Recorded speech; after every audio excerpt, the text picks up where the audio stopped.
Bienvenidos a este histórico y señorial salón y emblemático salón de actos de la Real Sociedad Económica de Amigos del País, la institución cultural más antigua de Cartagena, donde va a tener lugar la tercera de las actividades culturales organizadas durante esta época de Cuaresma por la Asociación Procesionista del Año.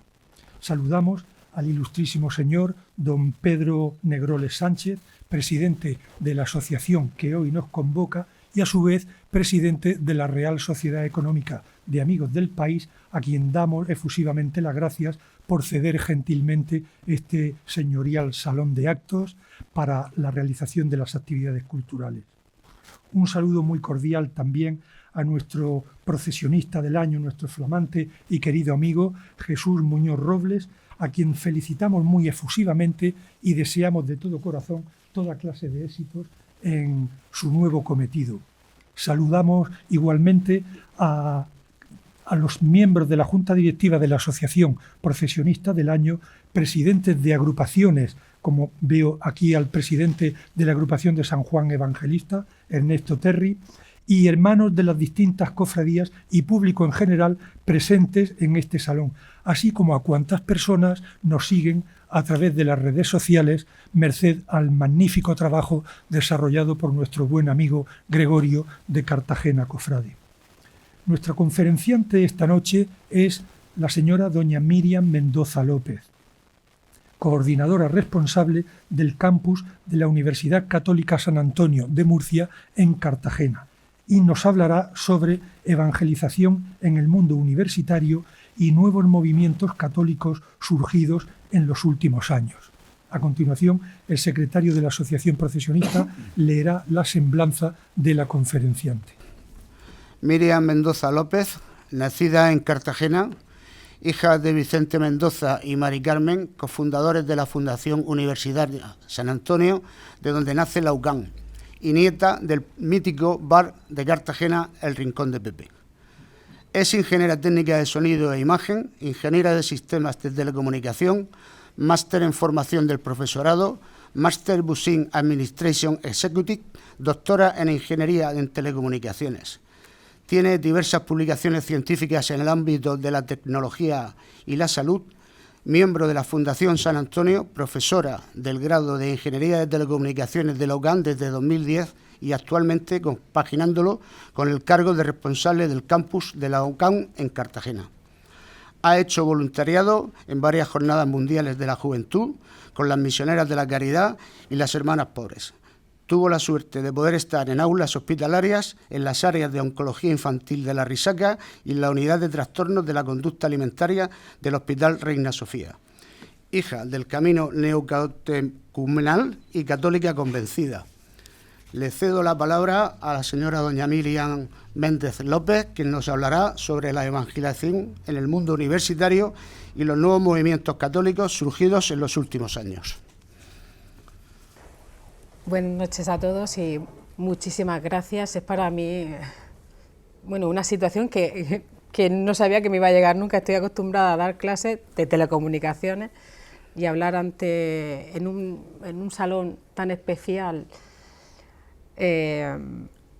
a gente realmente que no conozco de nada. Cuando Ginés me hizo la propuesta, la verdad es que al principio me quedé un poco sorprendida por una parte, pero nosotros como católicos estamos obligados a llevar el Evangelio ahí donde nos lo piden. Entonces, explicar un poquito la universidad y que se entienda cómo de una persona como José Luis Mendoza pueden hacer algo así, tienes que hablar de la mano de Dios, tienes que evangelizar. Entonces, pues donde nos llaman ahí vamos a estar.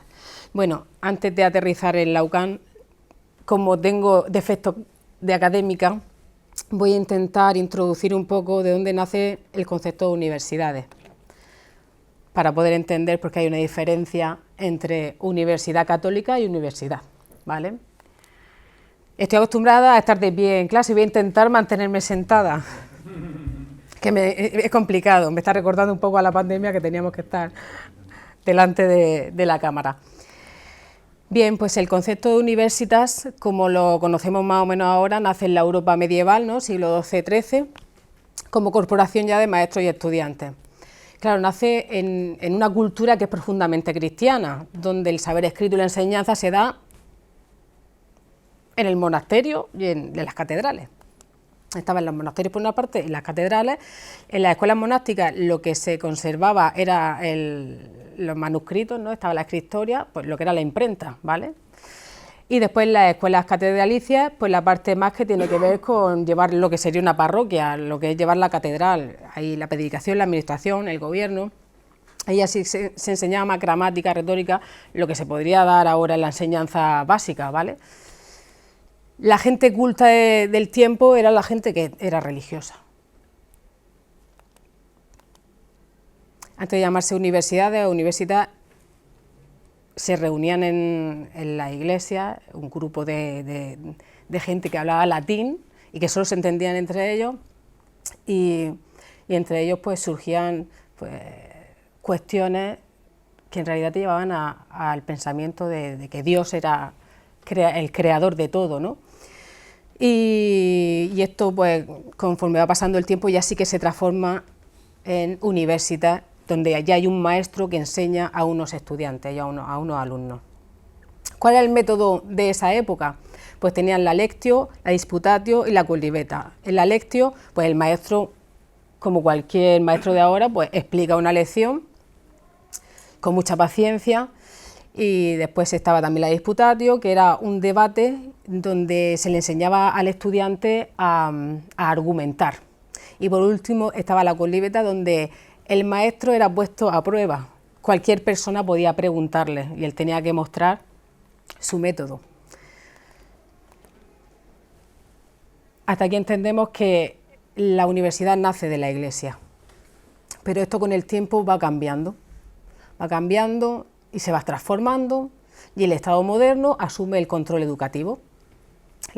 Aparece la investigación científica, que va creciendo con potencia, y ya todas las cuestiones que tienen que ver con Dios van debilitándose. Entonces, lo que es el sentido del para qué y el quién van quedando fuera del aula y queda más como asunto privado. ¿Qué nos lleva a este giro histórico? Pues la fractura religiosa. Ya la gente que está estudiando no tira tanto a trayectorias religiosas, sino más bien va ocupando puestos seculares. Más tarde viene la Ilustración y el Estado moderno, y en Francia Napoleón dice fuera la universidad. Y un poquito más tarde, en 1810, se adopta lo que es el modelo humboldtiano, que ya aparece dentro de la universidad la docencia y la investigación. Y esto nos lleva a un cambio de paradigma. No se prohíbe a Dios, pero el método ya te está pidiendo que el conocimiento universitario sea verificable, sea demostrable, argumentable, y eso ya dentro de cada disciplina.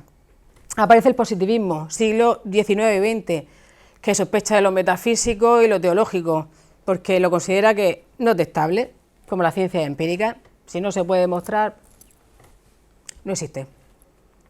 Entonces todas esas grandes preguntas quedan ya a ese nivel personal, incluso, pues, si no se puede demostrar, ya como a nivel de somos incultos. Consecuencia, pues la universidad se vuelve muy potente, pero al pasar Dios a ese asunto privado, la universidad se seculariza. Entonces ya sí que aparece, no se secularizan todas, pero ya podemos entender por qué a una se llama universidad católica y a otra se llama universidad, ¿vale?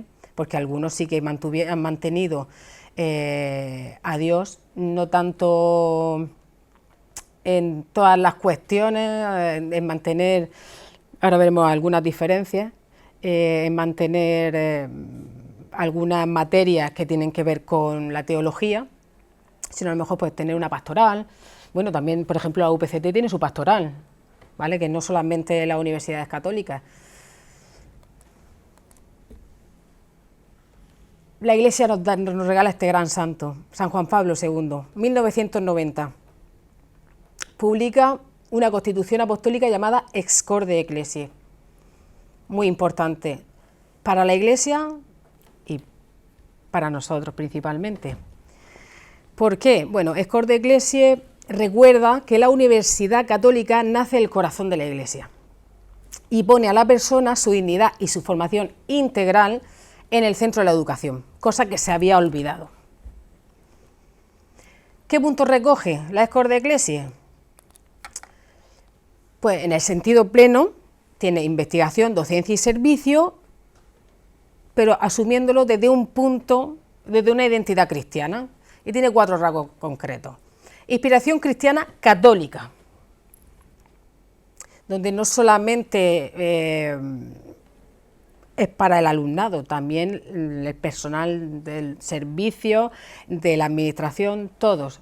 Evidentemente no todo el mundo que trabaja en una universidad que se ampara bajo el Escor de Ecclesiae es católico, pero se sala y hay un gran respeto. El diálogo de fe y saber, que reflexiona continuamente a la luz de la fe sobre lo que la universidad investiga y enseña. Lo que no puede hacer una universidad que se ampara bajo la Escor de Ecclesiae es estar anunciando una cosa o utilizar la palabra católica y después tener investigaciones que están fuera de la ética cristiana, ¿vale? Después que siga la fidelidad del mensaje y, por último, el servicio institucional, que es el compromiso real con la sociedad. Esto es un punto bastante importante. La dignidad humana y el bien común. Hasta aquí un recorrido del nacimiento de las universidades y ahora vamos a entender un poquito, voy a hablar un poco de mi familia, de la figura, más bien la persona de José Luis Mendoza, porque mucha gente conoce el personaje, pero no la persona. Algunos otros sí que han conocido a la persona desde bien pequeño y seguramente podéis corroborar, incluso contar alguna anécdota que yo no he vivido. Bueno, mis abuelos, Pepe e Isabel, eran andaluces de pura cepa y eran personas que eran muy buscavidas, muy emprendedores, y nada más casarse dejaron su tierra y buscaron un porvenir fuera, pasaron por varias ciudades. De hecho, mi tío José Luis nació en Valencia, no en Cartagena, aunque no lo decía mucho porque era cartagenero, muy cartagenero. Eso lo sabe poca gente, que él nació en Valencia, porque es que no le consideraba, vino con 3 años. Fue muy cartagenero y su Cartagena siempre estuvo en su corazón. Bueno, aterrizaron en Cartagena, ciudades de las que nunca se movieron. Bueno, de hecho, mi padre, que no se ha movido, ha preferido coger el coche como este caballero, que es otro cartagenero de pura cepa, e ir a Murcia todos los días. Son incapaces de dejar esta tierra. Bueno, aterrizan aquí y empiezan a montar negocios. El conocido Rincón de Pepe, que si alguien quiere saber qué fue antes, el de Murcia o el de Cartagena, pues fue el de Murcia, pero pidió permiso. Pensión en la calle Bodegones. Mi abuelo era muy trabajador y mi abuela también era muy trabajadora y también muy emprendedora. No sabría deciros si José Luis se parecía más a uno que al otro. Yo creo que sacó una cosa del uno y la otra cosa buena del otro. Mi abuela Isabel era una mujer de una fe muy profunda, una mujer de misa diaria, de rosario. A lo mejor no era de estar dándote el follón, evangelizando, transmitiendo la fe como con neura, ni era con su forma de vivir. Y ella en su tierra, en Huelva, con 12, 13 años, había montado una sastrería. Ella se quedó huérfana de madre muy chiquitilla y tenía a su cargo 14 personas. Entonces, por eso no sabría decirte si de José Luis, o sea, de mi abuelo Pepe o de mi abuela. Y pues nada, nuestros negocios se fueron gestando todo aquí. Mi padre y mi tío pues fueron viviendo también esa fe desde muy pequeño. Mi tío era ya una cosa desde nacimiento. Él iba a misa muy chiquitillo, después cuando era más adolescente iba arrastrando a los amigos, a mi padre le pegaba capones, le preguntaba si se sabía el evangelio. Era una cosa que lo tenía dentro de su corazón. Dios lo había llamado desde muy pequeño. Mi padre también es un hombre de mucha fe, pero Dios se ha ido encontrando en su vida de otra manera, más tardía.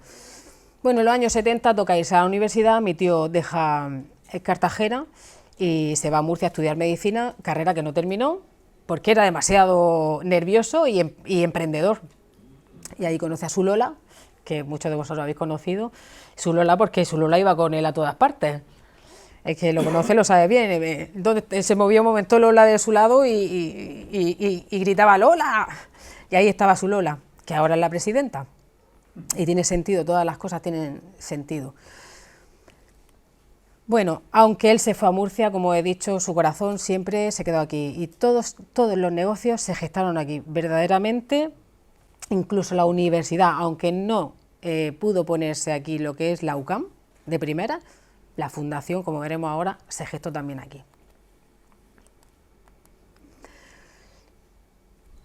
Primer hito que nos va llevando hasta la UCAM. En 1979, mi tío era un hombre que le gustaba mucho leer la prensa y buscar la oportunidad.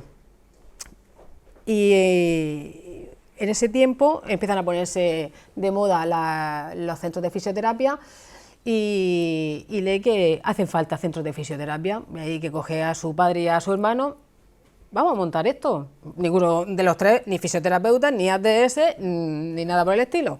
Pero eso no le hizo que se echara para atrás, al contrario, buscaron un equipo de profesionales muy bueno y arrancaron en Barrio Peral, con una gran clínica, un gran centro de fisioterapia, con 8 personas trabajando con ellos. Y había una persona muy importante para nosotros que fue el que ayudó un poco en el tema de la formación a mi tío, que se llamaba Pepe Terol, que era una persona de una cultura exquisita. Era ATS, después hizo ese curso que se hacía para hacer fisioterapia, era economista. Bueno, el caso es que sabía de formación y dijo, oye, José Luis, ¿por qué no nos metemos en hacer unos cursos para los ATS que puedan darle puntos para la bolsa de salud del servicio murciano? Y ahí se metieron, y entonces en la calle Bodegones, donde teníamos las pensiones, montamos las aulas. Tuvimos un apoyo muy grande por parte de 2 doctores, y ahí empieza el contacto ya con universidad. Éramos como partner, lo que ahora se conoce como partner. Nosotros desarrollamos unos cursos y estaba el doctor Serigó de la Complutense de Madrid y el doctor Barcia, que yo creo que mucha gente lo conoce o puede sonar, que eran 2 psiquiatras muy importantes que pusieron el sello de sus universidades. Bueno, aquellos cursos fueron un éxito, tan éxito que pasamos de Cartagena a Murcia, de Murcia a Alicante, Alicante a Albacete, Albacete a Madrid y Oviedo. Éxito rotundo. Mi tío todo lo que tocaba, mi tío visionario, mi padre gestión pura, eran un tándem perfecto. Hacían todo lo que tocaban, hacían oro, esa es la verdad. Pero en 1985, en un viaje a Asís, la vida de mi tío cambia. Mis padres no pudieron ir, iban todos juntos, pero mi madre estaba embarazada. Bueno, siempre estaban embarazadas ambas. Gracias a Dios, pues le dio una fertilidad muy grande y bueno, por parte de mi tío, pues son 14 y nosotros somos 8. Y bueno, en ese viaje a Asís, rezando ante un crucifijo, mi tío tuvo una manifestación, tuvo una experiencia mística, que eso pues la verdad es que no es fácil contar esto delante de gente porque es una cosa íntima de la familia, porque esto no nace así por ciencia infusa de mi tío. Sí que es verdad que Dios le estaba llevando por unos caminos que no tenían nada que ver con lo que él había vivido anteriormente, pero él sintió en su corazón muy claramente como Cristo le pedía que aquellos dones que le había regalado los tenía que poner a su servicio, que lo que tenía que evangelizar era el mundo universitario, que no tenía que hacer ya más dinero, que eso no le daba la vida, que la vida estaba en otra cosa, en otro sitio. Sale de allí, bueno, dicen un tiempo de discernimiento, de oración, de ver dónde está la cosa, porque claro, pues se va con esa idea, pues todo lo que tenía pues empieza a venirse abajo, ya esas ilusiones ya no están puestas en donde tenían que estar. Y pues hace amistad con el rector de la de Salamanca y la primera idea es traerse una universidad adscrita de Salamanca aquí a Cartagena. Y intentó que todo eso gestara, pero bueno, Dios está detrás de todas las cosas y eso pues no terminó de gestar. Este rector le aconseja que haga una fundación universitaria para agilizar esos papeles, pero pues esto no llegó. Lo que sí llegó fue la Fundación Universitaria San Antonio de Cartagena en esta época. En 1990 todavía eso no se había gestado, el primer curso de la universidad empezó en 1996, hasta ahí pasan 6 años bastante duros, en 1990, justamente, que no son casualidades, el año que nace Escor de Eclesie, mis tíos sienten la llamada de irse a las misiones con 8 hijos y mi tía embarazada. Todos lo miramos con una cara de ¿qué locura es esta? A Santo Domingo, cuando él lo tenía todo, ¿a dónde vas? ¿A dónde vas con tantos hijos a un sitio? Lo dejas todo, o sea, lo dejó todo. Su casa, su familia, sus amigos, lo dejó todo para anunciar a Cristo. Eso, la gente, ellos han vivido siempre la fe en el camino neocatecumenal. Y pues allí que se fueron, estuvieron como 2 años y medio. Fue un tiempo bastante duro aquí también, porque además fue un tiempo ya que España entró en una crisis muy grande. Felipe González ya tocaba cambiar la cosa y España estaba pasando un tiempo muy difícil. Empezó también la crisis aquí en Cartagena, y entre que mi tío ya no estaba y mi padre tuvo que empezar a cerrarlo todo, pues fue un tiempo donde se sufrió mucho por la economía, pero la mano de Dios se hizo muy fuerte y era un tiempo de una preparación para lo que venía. En ese momento no lo puede entender, pero yo ahora porque yo tenía ya conocimiento, un conocimiento grande de las cosas, cuando vi que vivíamos de la caridad, cuando nos faltaba, éramos muchos, nos faltaba de comer y jamás la Iglesia nos dejó, Dios no nos abandonó nunca, entonces pusimos nuestra confianza donde había que ponerla, ni más ni menos. ¿Para qué? Porque lo que venía era muy gordo. Venía un ángel, cuando volvieron, había un ángel esperando aquí en la diócesis. Mi tío llegó, seguía la cosa sin cuajar en ningún sitio, pero Raimundo Rincón, que era el secretario episcopal, pues en confesión mi tío le contó esa experiencia de Asís y le dijo, pues esto creo que debes hablarlo con don Javier Azagra, que era el obispo. Se pone en contacto con él, pues este hombre está loco perdido. Eso es lo primero que tendría que pensar don Javier. Pero don Javier es un hombre de Dios y después de un tiempo de silencio y discernimiento se cruzó por los pasillos y dijo, José Luis, que lo veo de Dios. Y entonces, con la aprobación y el apoyo de la diócesis de Cartagena, pues se iniciaron los trámites ante el Vaticano para fundar una universidad católica amparada bajo la Escor de Eclesie, llevada por laicos. Aquí algunas imágenes de mi tío, imaginarse que además cuando todo esto sale adelante, busca el sitio y encontramos lo ruinoso los Jerónimos, era ruinoso. Él veía ahí una universidad y mi padre, pero tú estás loco, todo el mundo, pero ¿cómo te vas a hacer con eso si no tenemos ni un euro? Bueno, en esos tiempos pesetas, no había una peseta. Pero él tenía una visión que le había regalado Dios muy especial, donde él veía las cosas, pues los otros teníamos que creerlo y ya está. Y bueno, ya sabéis que era un apasionado del deporte, una cosa loca.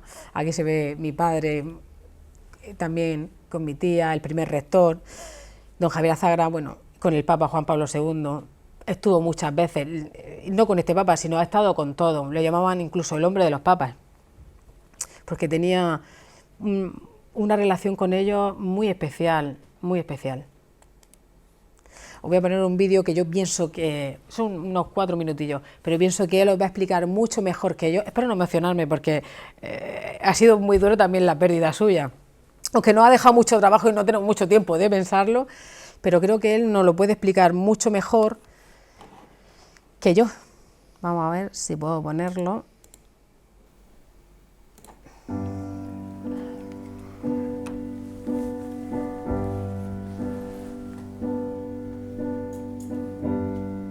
Presidente de esta institución, presidente para servir, para ayudar, para darnos y entregarnos.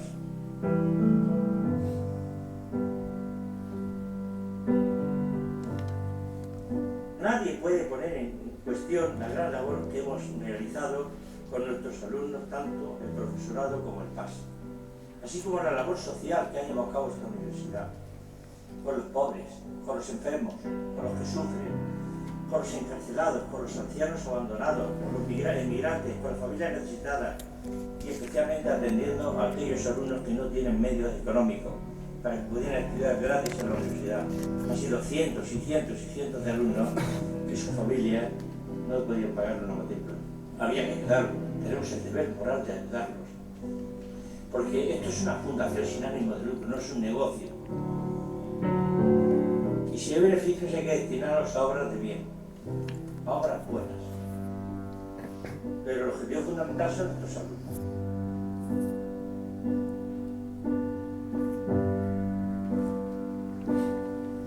Considero la educación como un pilar fundamental de la sociedad actual y en todas las sociedades, ya que mediante ella se instruyen y forman jóvenes que el día de mañana van a liderar y a desempeñar un papel fundamental en nuestra sociedad.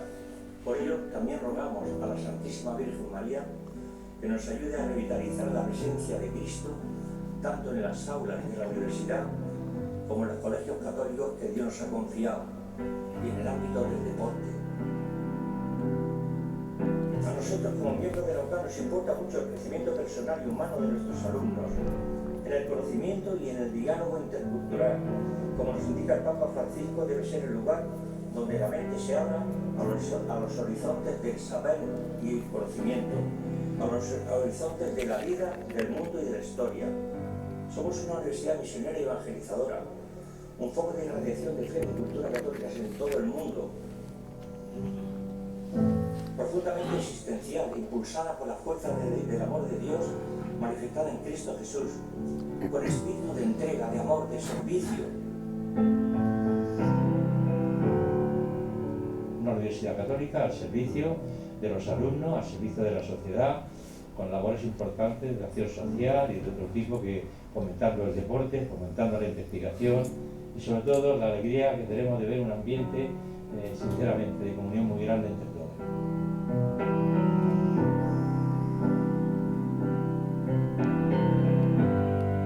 El objetivo es estar unidos y que todos aquellos que no tienen posibilidad de hablar con los miembros del Consejo de Gobierno, que puedan conocer el espíritu que queremos transmitir desde la presidencia de la Universidad del Consejo de Gobierno. Nos ayuda al hermanamiento entre todos los miembros de la universidad, y yo particularmente como presidente pues tengo la oportunidad de conocer a muchos profesores que normalmente la universidad ha crecido tanto que es casi imposible poderlos conocer, ¿no?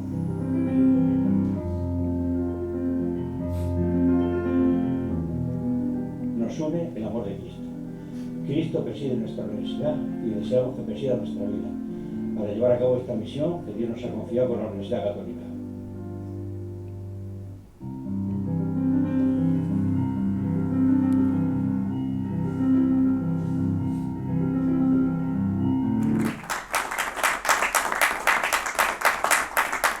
Me emociono de escucharlo. La gente no lo terminaba de conocer. La gente pensaba que era un hombre que se lucraba a costa de llamarlo católico de la Iglesia, y eso no era verdad. El que lo conocía sabía que esto no era verdad, que podía haber hecho mucho dinero sin haberse complicado, sufrió tanto que lo llevó a la enfermedad. Lo llevó a la enfermedad. Bien. ¿Cuáles son los pilares fundamentales en los que se ha fundamentado la Universidad Católica? Son tres principalmente, y el deporte, por supuesto, como no podía ser de otra manera. La docencia, como formación académica de excelencia y rigor. Nosotros siempre como cristianos tenemos que buscar esa excelencia, porque al final estás formando a personas de una manera integral. La investigación y la evangelización, por supuesto. ¿Cómo definía mi padrino? Porque tengo la suerte de que era mi tío y también mi padrino, que mi padrino era una persona de santidad, no era un hombre pío, pero era un hombre de santidad porque aceptó la voluntad de Dios en todo momento. La definía como una universidad misionera, evangelizadora y profundamente existencial que nace del corazón de la Iglesia. La UCAM pertenece a la Iglesia, aunque esté gestionada por una fundación sin ánimo de lucro. Nosotros vivimos en misión. Tenemos ¿cómo se lleva esta parte católica de la Escorde de Eclesia? Pues tenemos un módulo integral que no es obligatorio, pero que mi tío lo puso obligatorio. ¿Qué tiene que estudiar una odontología esto? Pues porque el odontólogo también tiene que tener una ética. Entonces, todas las titulaciones de la universidad tienen estas asignaturas: teología, humanidades, doctrina social de la Iglesia, ética y bioética. De hecho, le han ofrecido muchas veces dinero a mi tío para que quitara este módulo para personas de otra religión. Os imagináis la respuesta, ¿no? Si no estamos buscando dinero, pues esas personas, si han acabado estudiando con nosotros, han asumido y han respetado nuestra forma de vivir. Y esto además se complementa con unos talleres que hace todo esto bastante más práctico. El voluntariado, la caridad como escuela, es una parte muy importante, además de Escor de Ecclesiae, y que nosotros teníamos que asumir en la universidad. Y eso desde el primer momento se crea el Instituto Internacional de Caridad y Voluntariado Juan Pablo II, que conoce muy bien nuestro querido Bandosé, que os puede contar en otra ocasión pues su experiencia en Cuba, que también es muy interesante. Y esto organiza y sostiene el voluntariado durante todo el año. Algunas de las cosas que hacemos, esto no es ni un 1% de las cosas que se hacen, pero lo que enriquece espiritualmente a los alumnos, es verdad que nosotros a lo mejor le damos algunos créditos para que hagan esto, porque es un dinero por parte de la universidad muy bien invertido, porque le damos la oportunidad al alumno de encontrarse, de hacer algo que ellos en ese momento, aunque ven que van a recibir unos créditos, que les va a llenar muchísimo. Cuando van al asilo de ancianos, ven una sonrisa en el anciano, y dices tú, qué bueno, pero no, qué bueno para ese alumno, porque la experiencia que está viviendo ese alumno a muchos les cambia la vida. Y estos ancianos pues también, las cartas que nos hacen llegar y pues nos emociona. Dices tú, es que con que solo uno se hubiese convertido, solo uno le hubiese cambiado el corazón, o solo a un alumno le hayamos cambiado la vida, merece la pena todo el sufrimiento y todo el esfuerzo que conlleva el estar en esta misión y en esta universidad. Estamos ahora también en el Hospital de Santa Lucía, ahora estamos con niños de casa cuna a través del deporte. Bueno, llevamos miles de cosas y las que vayan surgiendo. Allí intentaremos estar. Después están las tutorías personales, que esto es seña de identidad. Esto es verdad que ahora el resto de universidades también lo está haciendo y nosotros estamos profundamente contentos por esto, porque a nosotros nos gusta que se le dé, que mi tío siempre decía que el alumno tenía que estar en el centro. ¿Por qué tiene que estar el alumno en el centro? Porque para nosotros es Cristo y tenemos que ayudarlo. Llega a la universidad, llega a tus manos y tiene que salir mejor que ha entrado, como dice Santa Teresa de Calcuta. Entonces, desde el primer curso, desde el primer momento que entran a la universidad, se les pone un tutor personal. Esta persona les puede acompañar durante toda la carrera, todo el grado, si ellos quieren. Es una cosa que no es obligatoria, sí aconsejable. Yo, desde luego, hacía uso de él, del mío, y he sido tutora y sigo siéndolo en la medida de mis posibilidades, porque ahora pues tengo otras ocupaciones y otras obligaciones aquí más importantes, pero una parte que echo de menos porque ayudas y te ayudan. También me di cuenta que esas experiencias con mis alumnos durante los 15 o 16 años que estoy dando clases me han ayudado para lo que he tenido que enfrentar al llegar al campus de Cartagena. Es un espacio en el que el alumno no solamente habla de materia, puede hablar de cualquier cosa. Después ya pues si el tutor no te puede ayudar y necesitas una ayuda psicológica, también hay ayuda por ahí, y si no, siempre están los sacerdotes. Si se puede mandar al sacerdote, pues para nosotros mucho mejor, pero si no, también está el psicólogo. También nosotros respetamos las creencias del otro y el momento que tiene Dios con la otra persona.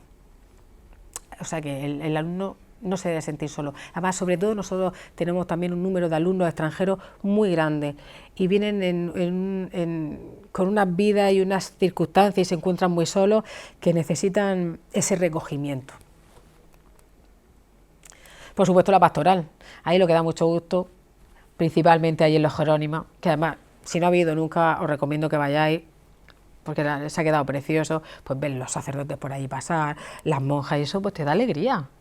A mí personalmente me gusta, a lo mejor a otros les gusta menos, pero a mí me da mucha alegría porque además en cualquier momento que te encuentras mal, oye, todos los días no tienes un buen día y puedes echar mano de un sacerdote o hablar con una monja o con una consagrada, que también tenemos consagrados. Pues la verdad es que creo que somos muy privilegiados. Yo cuando llego a la universidad, aparco el coche y entro y puedo saludar al Santísimo, que es el jefe, el jefazo, pues la verdad es que, o puedo ir a misa a las 11 de la mañana, pues la verdad es que es una gracia, que además nos ayuda muchísimo porque estamos tratando con personas, no estamos tratando con zapatos. Y entonces pues uno tiene que estar en estado de gracia, por eso tenemos pues sacramentos, retiros, todos los años hay conversiones. Hay bautizos de adultos y eso pues la verdad es que nos da mucho gusto recibir ese feedback por parte de nuestros sacerdotes, de nuestros capellanes, porque nos ayuda muchas veces a seguir, a continuar. Bien, vamos con la nueva evangelización. Esto es importante, hablamos de nueva evangelización porque esto llega a la universidad, porque la nueva evangelización está llegando por los jóvenes. Tiempo de búsqueda. Un mundo que te está prometiendo libertad y que te entrega esclavitud y te vacía. Y aparece de repente una generación que empieza a buscar algo que es más profundo. Y no estamos hablando de una sociedad que es cristiana por costumbre, porque antiguamente sí, que era eso y no había otra cosa. Tenías que ir a misa, tenías que rezar el rosario los sábados en familia y era una obligación. Pero ahora estamos hablando de una generación que no ha recibido la fe, perdió una sed enorme y no sabe discernir dónde encontrarla. Y esto no estamos hablando realmente de moda. Hace unos días leo la noticia de 1.300 adultos jóvenes, se han bautizado en Francia. Francia, que era cuna del cristianismo y se haya descristianizado, 10.300, ¿verdad? No son 1 millón. Pero esto ya llama la atención. ¿Qué está pasando? Vivimos en un mundo que te está predicando una catequesis que es constante. Te está diciendo, empodérate, búscate, no dependas de nadie, haz lo que sientas, ponte en el centro. Y el resultado es una paradoja brutal, porque buscas libertad y nos encontramos que somos esclavos. Esclavos de la imagen, esclavos del rendimiento, esclavos de la comparación, la tiranía del filtro, la pose perfecta, la vida aparente, el estar produciendo, demostrando, justificando nuestra existencia sin descanso. A lo mejor no tanto algunos de vosotros, pero necesitamos estar subiendo para que todo el mundo sepa que tenemos vida social, que estamos haciendo muchas cosas, que la vida nos va muy bien y necesitamos sentirnos que nos están mirando, que nos están queriendo y que valemos para alguien, que estamos importando. Y entonces te planteas qué es lo que hay detrás de todo eso y es una cosa muy humana. Necesitamos ser amados porque hemos sido creados por el amor y estamos buscando eso, pero es que hay tanto ruido, va todo tan rápido y esto no es un discurso, es un grito del corazón y cuando uno no experimenta un amor sólido, pues lo intenta reemplazar por 1000 cosas, por la aprobación, por el éxito, las relaciones rápidas, el consumo, el ruido. Y esto llega un momento que el alma se harta, porque lo ha probado todo y sigue vacío. Y el ser humano se cansa de adorar a cualquier dios. Y esto no es de ahora, pues estaba el becerro de oro, cuando estaba Moisés que no bajaba, pues enseguida nos prostituimos con cualquier cosa.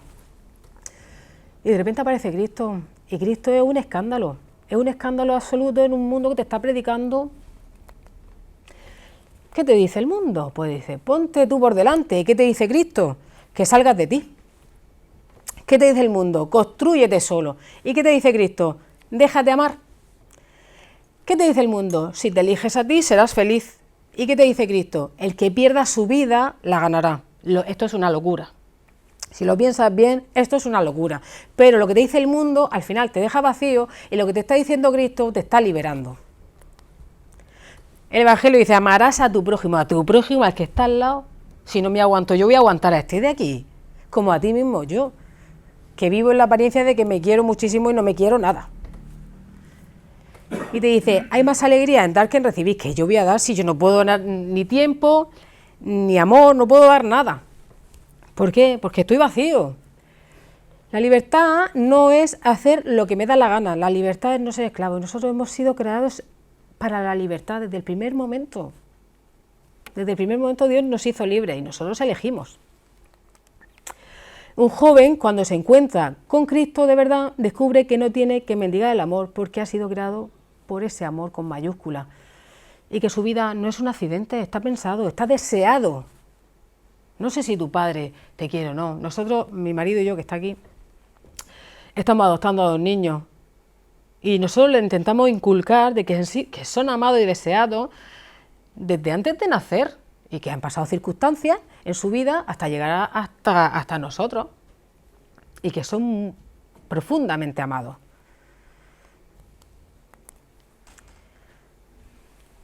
Y empiezan a crecer movimientos y caminos que ayudan a vivir una fe real. Hemos sido muy reticentes al principio, sobre todo los de algunos movimientos que llevamos más tiempo, de ver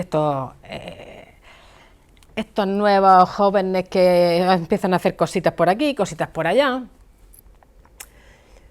Y no es que la Iglesia ya se ha puesto de moda, es que hay jóvenes que han encontrado un hogar espiritual. ¿Y por qué conectan tanto estas realidades? Pues por el silencio y la adoración. El joven que está saturado, joven se puede dar por aludido a aquel que se sienta joven.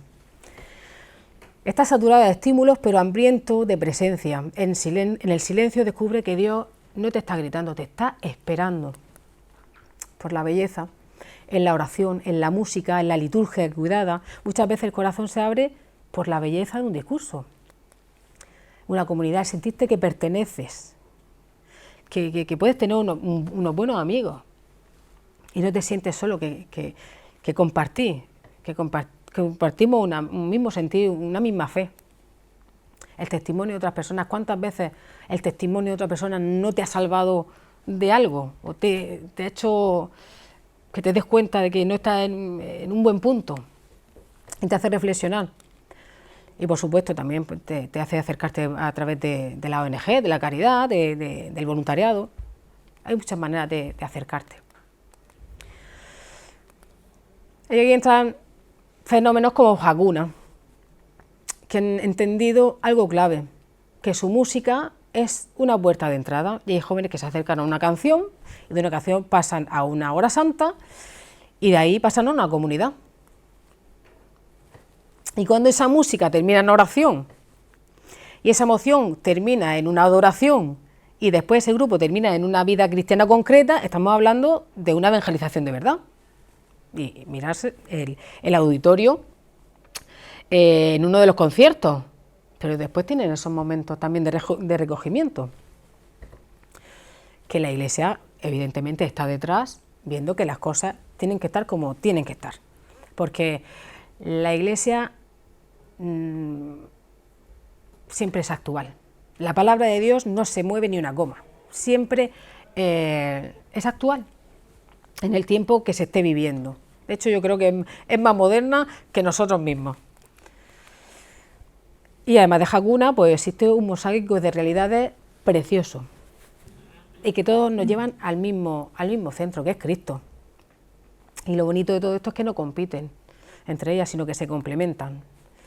Tenemos de acento eucarístico, como hemos dicho, Hakuna, no sé si conocéis Life Team, la comunidad de Emmanuel, donde pues se da ese momento de adoración. Si no habéis ido nunca, en el Carmen hacen una adoración muy bonita, el movimiento de Hakuna. Yo he ido en alguna ocasión que estoy así muy saturada, me acerco y la verdad es que te vas renovado. Nosotros también en la universidad hacemos adoración. Después están los retiros, el movimiento de Fetá, el de Alfa, que te hace un retiro y después pues tiene una continuidad y es una manera de acercarte. Un amigo te dice vente y no sabes muy bien dónde vas y oye, pues te cambia la vida. A lo mejor conoces ahí a tu futuro marido. Después están los itinerarios largos que también tienen jóvenes, tienen el Camino Neocatecumenal, de donde surgen prácticamente todas las vocaciones junto con Opus Dei, los focolares, el Regnum Christi, que también tiene su parte de jóvenes que hacen misiones por por el mundo, pues muy bonitas. Y esto ya es una manera, un estilo de vida, y además se les distingue. Después está también pues Caridad y Cultura de Paz y las familias educativas de toda la vida, que también tienen sus movimientos más jóvenes, que son los maristas, los salesianos, los consejos de cristiandad. Podríamos estar horas y horas y horas hablando de esto porque la riqueza que tiene la Iglesia es incalculable.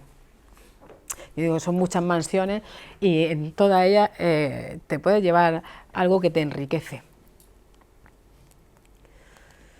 Y bueno, esto no es una moda, es un encuentro y en la universidad entendemos a este joven que se acerca a la Iglesia y lo acompañamos en ese crecimiento personal. Por eso nosotros también acogemos este tipo de realidades y, por ejemplo, los jueves tenemos adoración con un grupito de FETA que es de nuestros alumnos y va nuestro capellán, no sé si conocéis a Antonio José, que me lo quiere robar en los californios. Me lo quiere robar todo el mundo, pero bueno, ahí sigue con nosotros hasta que Dios quiera. La verdad es que él está en la misión, él está en la obediencia del obispo y él tiene un hombre que Dios le ha regalado también unos carismas, que está poniendo al servicio, aparte de que le gusten los toros. Pero pues bueno, de momento lo tenemos con nosotros y mañana Dios dirá. Y bueno, estáis invitados, por supuesto, a venir o a misa. Todos los días tenemos misa a las 11 de la mañana, confesión la que queráis, con este sacerdote y con otro, en el idioma que queráis también, porque tenemos curas que hablan otro idioma. Y a las 8:30 los jueves tenemos adoración. Y bueno, y si hay alguien que se quiera apuntar a irse a México con el Pater, pues también, lo digo por ti, Ana, que estás a tiempo de apuntarte, que ha venido Ana, que es de comunicación, ahí a acompañarnos hoy y estamos intentando que se van con Renus Christi. O sea que nosotros vamos tocando también y abriéndonos también a esas realidades, escuchándolas y también guiándolas. Y pues nada, hasta aquí, muchas gracias, espero no haber sido muy pesada y... Has hecho una charla que nos has hecho meditar y reflexionar. Cuando yo te propuse el venir aquí a la Económica para ofrecernos una charla magnífica, que ha sido magnífica, tú me dijiste, uy, estoy un poco temerosa. Y sin embargo, me dijiste una frase que me gustó mucho. En cualquier sitio y en cualquier momento es bueno para poder evangelizar.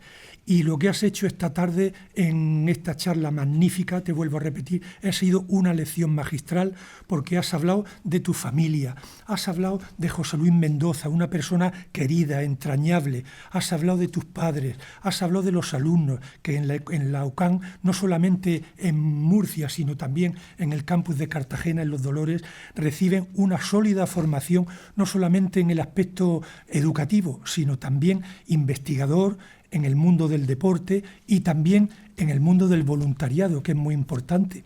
Tú has hablado en cierta ocasión de Napoleón. ¿Tú sabes lo que decía Napoleón? Pues Napoleón decía, si todos mis generales leyeran la Biblia, estaría seguro del éxito de mi nación.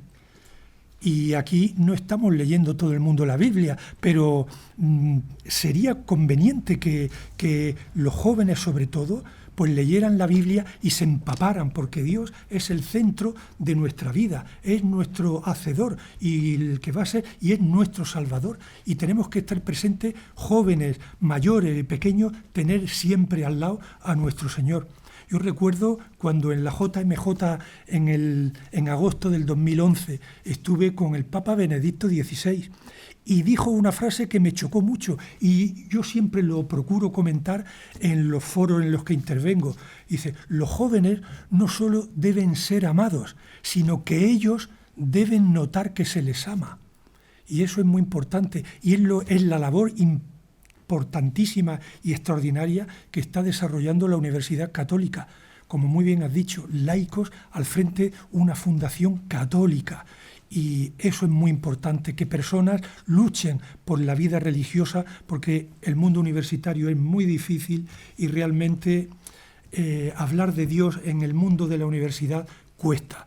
y vosotros lo estáis consiguiendo. La UCAM lo está consiguiendo. Los profesores, los alumnos están comprendiendo perfectamente lo que se les está enseñando. Aquí tenemos a varios profesores de la Universidad Católica, mi buen amigo Gonzalo Bandosel también, tu marido, tu padre Vicente, que les tengo muchísimo cariño.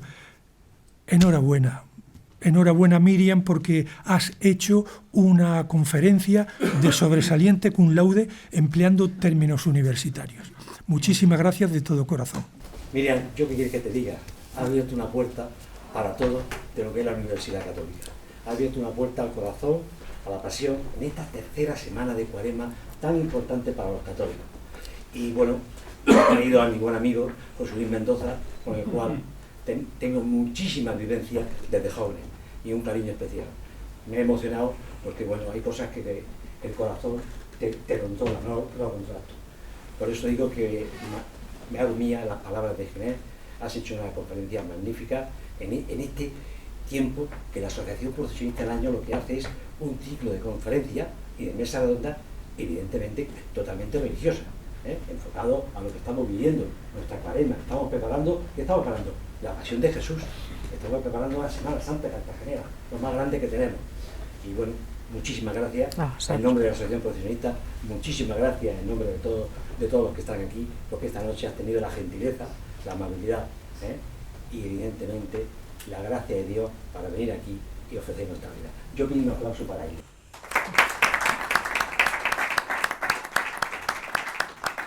Permíteme que el Procesionista del Año te haga entrega de un recuerdo de tu paso por esta asociación en el día de hoy. Madre mía, muchas gracias. Enhorabuena. Una Muchas magnífica conferencia.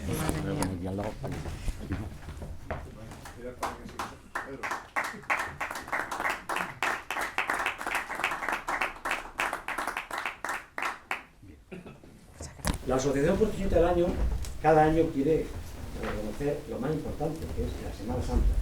¿Y quién hace posible la Semana Santa? Las salutaciones, las conferías. Cada uno hace un paso, hacemos una advocación, sacamos una catequesis a la calle y la sacan los cofrades.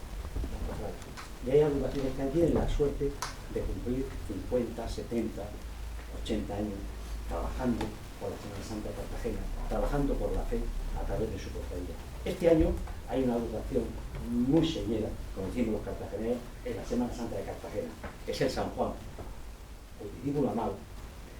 Cumple sus 100 años, mirad, 100 años desde que San Juan Marrajo vistió ese color blanco y desfiló en la noche, en la madrugada del Viernes Santo. Esta noche tenemos aquí la suerte de que nos acompañe su presidente. Y nosotros queremos reconocer esos 100 años, daros las gracias y felicidades al presidente de la Educación de San Juan Evangelista Marrajo en el centenario de su fundación.